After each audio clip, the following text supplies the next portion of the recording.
So this is interesting. In 2017, in the US, 7,844 businesses were sold. I personally thought it would be much more than that, but yeah. Mind you, how many is that per month? Wow, okay, that's 653 businesses a month that were sold last year in America. The average price was $225,000, which is nothing. Which is like absolutely nothing. And let's say, I mean, the average industry exit multiple is 2.8 times earnings.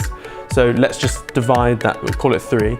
So divide that by 3. That means these businesses were only making 75 grand a year.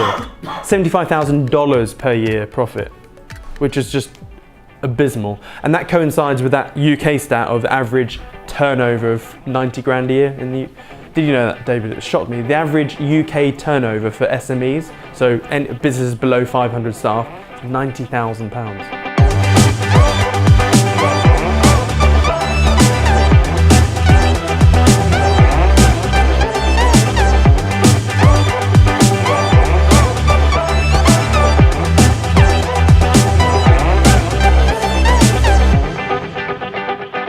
Here's the interesting thing. You remember, I'm a big fan of demographics. 1 million baby boomers per year will be turning 70 for the next 15 years. Which means we have a tsunami of business owners. Obviously not all 1 million of these baby boomers are business owners, but there's going to be a big chunk of them, and there's going to be a tsunami of retiring baby boomers that want to exit their businesses. So it's going to flood the market. So it means that, you know, the value of this is only going to go down. But with the advent of technology, like, what is the barrier to entry? Like in the WAP group, someone said they're trying to buy a business for 20 grand. I don't know if you saw it this morning. And I was like, well, why are you trying to buy a business for 20 grand? Surely, if they're asking for 20 grand, you can just set that business up yourself for way less than 20 grand. I don't know what the business was, but yeah, I mean, the barrier to entry for most businesses is really low these days, especially with tech. Okay, business brokers, and then we'll stop for lunch.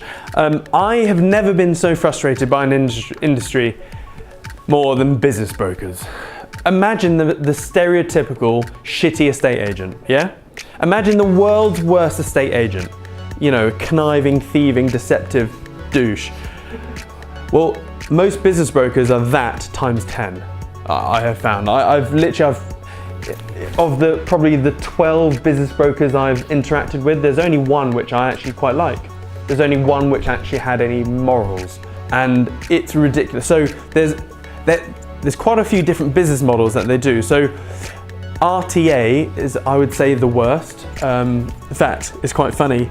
I'm in an M&A group here. One second, I've got a link.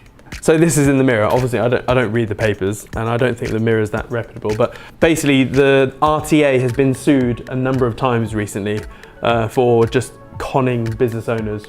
And basically, what happens is the average dodgy business broker, they'll scour, you know, the country to. In fact, my dad's business.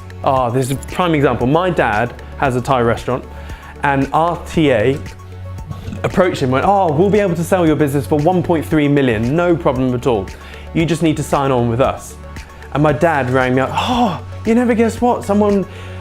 We've got some buyers lined up for 1.3. I'm like, Dad, we've been through this before. It's not worth 1.3 million. It took me basically a 1 hour phone conversation and then a half an hour physical, me turning up and just doing everything I could to. Basically what most business brokers do, sometimes they'll ask for a lump sum payment, anywhere from £5,000 to £20,000, and that's for marketing of your business.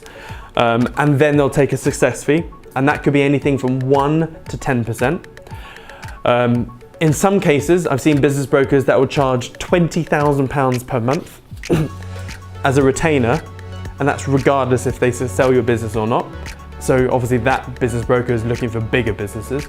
But again, with most business brokers, I guess for SMEs, they'll charge a retainer of something anywhere from £2,000 to £5,000 per month, and they'll call that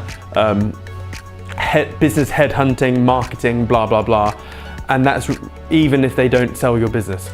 And so sometimes it's in their best interest to not sell your business, or what you'll find with most business brokers is that the businesses, as in the sale value, is massively inflated, because they take a cut of the exit price. So they're basically adding on their costs. So, yeah, and it's just, I've been in, I think, 4 meetings, like exit meet or acquisition meetings, and the business broker screwed it up every single time.